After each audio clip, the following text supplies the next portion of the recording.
안녕하세요. 사랑하는 성도님, 영혼의 샘물 은혜의 자리에 오심을 축복합니다. 소망의 주님이 우리와 함께 하십니다. 우리와 함께 하시는 주님을 찬양합니다. 기도합시다. 주님, 저희의 삶은 주님의 것입니다. 저의 모든 것이 주님의 은혜인데 주님의 은혜를 망각하고 온전히 주님 뜻대로 살지 못한 우리의 모습을 회개합니다. 성령님, 이 시간 우리의 마음을 새롭게 하여 주시고 우리를 모든 죄에서 구원하여 주옵소서. 주시는 주님의 말씀을 마음의 소중한 양식으로 삼고 말씀대로 살고자 했으며 기쁨으로 하나님께서 열어주시고 인도하시는 생명의 길을 걷게 하여 주시옵소서. 예수님 이름으로 기도합니다. 아멘. 오늘 말씀은 예레미야 10장 17절에서 25절입니다. 애워싸인 가운데에 앉은 자여, 내 짐 꾸러미를 이 땅에서 꾸리라. 여호와께서 이와 같이 말씀하시되, 보라, 내가 이 땅에 사는 자를 이번에는 내던질 것이라. 그들을 괴롭게 하여 깨닫게 하리라 하셨느니라. 슬프다, 내 상처여, 내가 중상을 당하였도다. 그러나 내가 말하노라, 이는 참으로 고난이라. 내가 참아야 하리로다. 내 장막이 무너지고 나의 모든 줄이 끊어졌으며 내 자녀가 나를 떠나가고 있지 아니하니 내 장막을 세울 자와 내 휘장을 칠 자가 다시 없도다. 목자들은 어리석어 여호와를 찾지 아니하므로 형통하지 못하며 그 모든 양떼는 흩어졌도다. 들을지어다 북방에서부터 크게 떠드는 소리가 들리니 유다 성읍들은 황폐하게 하여 승냥이의 거처가 되게 하리로다. 여호와여, 내가 알거니와 사람의 길이 자신에게 있지 아니하니 걸음을 지도함이 걷는 자에게 있지 아니하니이다. 여호와여, 나를 징계하옵시되 너그러이 하시고 진노로 하지 마옵소서. 주께서 내가 없어지게 하실까 두려워하나이다. 주를 알지 못하는 이방 사람들과 주의 이름으로 기도하지 아니하는 족속들에게 주의 분노를 부으소서. 그들은 야곱을 씹어 삼켜 멸하고 그의 거처를 황폐하게 하였나이다 하니라. 아멘. 자, 오늘 말씀은 지금까지 계속된 하나님의 진노와 심판의 경고의 말씀이었다면, 이제 이러한 그 하나님의 심판 가운데에서 어떻게 해야 할지를 예레미야의 선포와 모습을 통해서 찾아볼 수 있습니다. 자, 17절이죠. 애워싸인 가운데에 앉은 자여. 애워쌌다 무엇인가요? 지금 포위가 됐다는 거예요. 그러니까 오늘 본문은 멸망이 시작되었다고 하는 그런 이미지를 보여줍니다. 완전히 포위 가운데에 앉아 있어요. 그런 백성들에게 뭐라고 합니까? 내 짐을 꾸리라는 거예요. 짐 꾸러미를 여기서 꾸려라. 짐을 꾸린다는 것은 무엇이에요? 어디론가 이동하는 것이죠.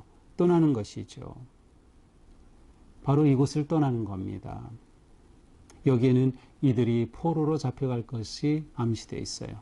실제로 이스라엘은 바벨론에 멸망하여 포로로 잡혀가죠. 3번에 걸쳐서 포로로 잡혀가는데 바로 그러한 이미지, 짐꾸러미를 꾸려라.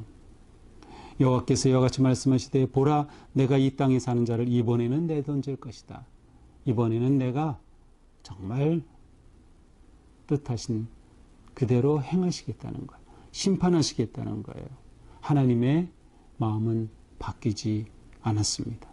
그래서 이번에는 어떻게 해요? 내던질 것이다. 그들이 살고 있는 이 땅에서 내던져서 다른 곳으로 던져버리겠다는 거예요.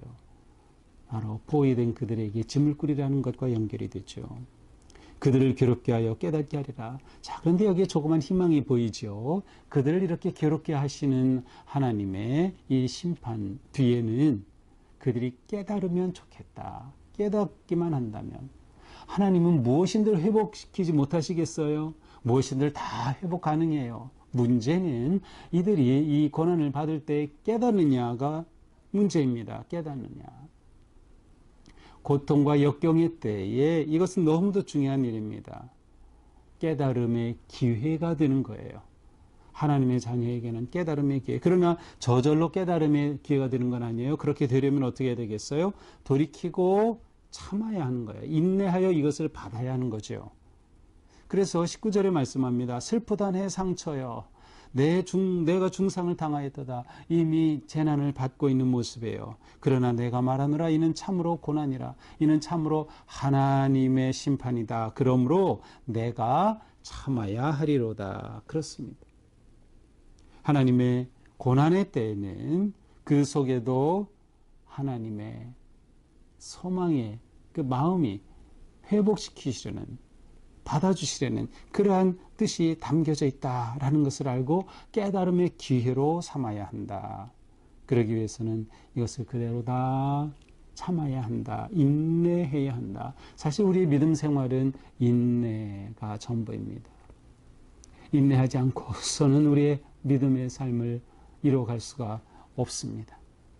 모든 상황에서 우리는 인내해야죠. 참아야 하리로다. 자, 이제 재난으로 인해 어떻게 됩니까? 20절. 내 장막이 무너지고 나의 모든 줄이 끊어졌고 자녀가 떠나갔어요. 그러니 어떻게 합니까? 장막을 다시 세울 자, 휘장을 다시 칠 자가 없어요. 소망이 없는 모습이에요. 기대할 수 없는 그런 상황이 된 거죠. 이런 상황에서 이제는 지도자들을 향해 선포됩니다. 목자들은 어리석어 여호와를 찾지 아니함으로 형통하지 못하며 그 모든 양떼는 흩어졌도다. 자, 목자들은 어리석어요. 여기서 목자는 지도자들이죠. 지도자들이 어리석어서 여호와를 찾지 않는 거예요. 이 고난과 위기의 때에 이 시대를 보면서 야, 지금 정말 위기의 때구나. 우리가 하나님을 찾자 하고 여호와를 찾아야 되는데 목자들이 어리석어서 여호와를 찾지 않는 거. 우리가 영적으로 지혜롭다는 것은 어떠한 상황에서도 하나님을 찾고 구하고 기도하는 거예요. 하나님을 의지하는 거예요. 근데 그렇지 못하게 되니 형통하지 못하게 된 거죠. 지혜롭지 못하게 행동한 거예요. 그래서 결국 모든 양떼가 흩어지는 거예요. 백성들이 다 멸망하고 포로로 잡혀가는 거죠. 들을지어다 북방서부터 크게 떠드는 소리가 들려오니 유다 성읍들을 황폐하게 하여 승량의 거처가 되게 하리로다. 자, 바벨론에서부터 오는 이 적군들이 크게 외치는 함성이 들려요. 유다 성읍이 황폐하게 되고 승량의 여우가 다 여우조차도 살지 못하는 그러한 승량의 거처, 완전히 황폐해진 그런 모습이죠. 이제 23절부터는 예레미야 선지자의 기도입니다. 여호와여 내가 알거니와 사람의 길이 자신에게 있지 아니하니 걸음을 지도함이 걷는 자에게 있지 아니하니이다. 그렇습니다. 사람은 자기 운명의 주인이 될 수 없어요. 하나님이 생명의 주인이시죠. 사람이 자기 생명의 주인이 될 수 없어요. 사람의 길이 자기에게 있지 않아요. 하나님께 있어요. 걸음을 지도함이 걷는 자에게 있지 아니하니이다. 내가 가는 인생의 걸음은 나에게 달리지 않을까? 하나님에게 있다. 근데 문제는 그 하나님을 인정하고 하나님을 예배하고 하나님을 구하고 하나님의 뜻을 따르지 않으면 그 길이 내 것이 아니니까 잘못된 길로 나가는 거죠. 멸망의 길로 가게 되는 거예요. 오직 하나님만이 내 인생의 길이 되시고 생명이 되신다. 이게 하나님만이 살 길이라는 거죠. 이미 앞에서 우리 7장에서도 하나님만이 살 길이에요. 근데 하나님의 길을 따르지 않으니 하나님이 심판하신다는 말씀을 이미 우리가 보았던 거죠. 여호와여 나를 징계하옵시되 너그러이 하시고 진노하지 마옵소서. 예레미야는 하나님께 간청합니다. 나를 징계하옵시되. 여기서 나는 우리로 번역해도 돼요. 그래서 새 번역에서는 내 백성을 징계하시되 너그럽게 하시고 하나님의 그 진노는 피할 수 없지만 너그럽게 하셔서 살 길을 주시기를 간절히 바라는 마음이죠. 내가 없어지게 하실까 두려워하나이다. 이 백성이 다 없어질까 두렵습니다. 주를 알지 못하는 이방 사람들과 주의 이름으로 기도하지 않은 족속들에게 주의 분노를 부으소서. 주님의 분노를 우리에게 쏟지 마시고 저 이방 적군들에게 쏟으시옵소서. 그들이 야곱을 씹어 삼키려고 합니다. 사실 그런데 하나님께서 그들을 보내신 거죠. 하나님께서 이스라엘을, 유다를 심판하시려고 그들을 보내신 건데 예레미야는 그들을 거두어 주시고 그들을 멸하시고 하나님의 분노의 잔을 그들에게 쏟으시옵소서. 우리를 너그럽게 대해 주옵소서. 간절히 하나님께 기도하는 모습입니다. 자, 오늘 말씀을 보면서 우리는 고난의 때를 살아가는 성도는 어떠해야 하는가를 생각해 보게 됩니다. 고난의 때를 살아갈 때 우리는 무엇보다 하나님의 뜻을 분별하고 알아야 합니다. 하나님께서 일하시고 하나님께서 역사하심을 알아야 합니다. 하나님의 말씀을 알아야 하나님의 뜻을 알죠. 하나님의 뜻을 깨달아 알아야 대비하고 또 이 상황 속에서도 소망을 할 수 있게 돼요. 그러나 이 세상이 무너지고 악하고 더러운 이러한 모습들을 보면서 우리는 하나님의 뜻을 구할 뿐만 아니라 하나님의 뜻을 아는 만큼 또한 이 시대를 위해 고난받는 자들을 위해 우리는 기도하고 눈물을 흘릴 수 있어야 한다. 예레미야의 기도처럼 말이죠. 주님, 진노를 멈추시옵소서. 진노를 멈추시옵소서. 우리에게 희망을 주시옵소서. 기회를 주시옵소서. 기도하는 것이죠. 고난의 때에는 또한 성도들에게는 깨달음의 기회다. 고난은 단지 멸망으로 끝나는 것이 아니라 회복과 깨달음의 기회가 되는 거예요. 그래서 괴롭게 깨닫게 하리라. 이것이 하나님의 마음이었던 것이죠. 이것은 하나님이 끝까지 우리에 대해서 우리가 돌아오기를 원하신다는 것.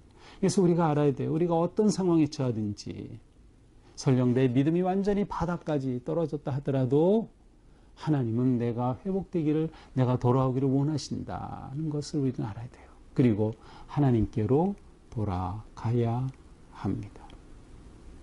코로나로 인해 너무도 많은 분들이 주저앉아 있어요. 일어나야 합니다.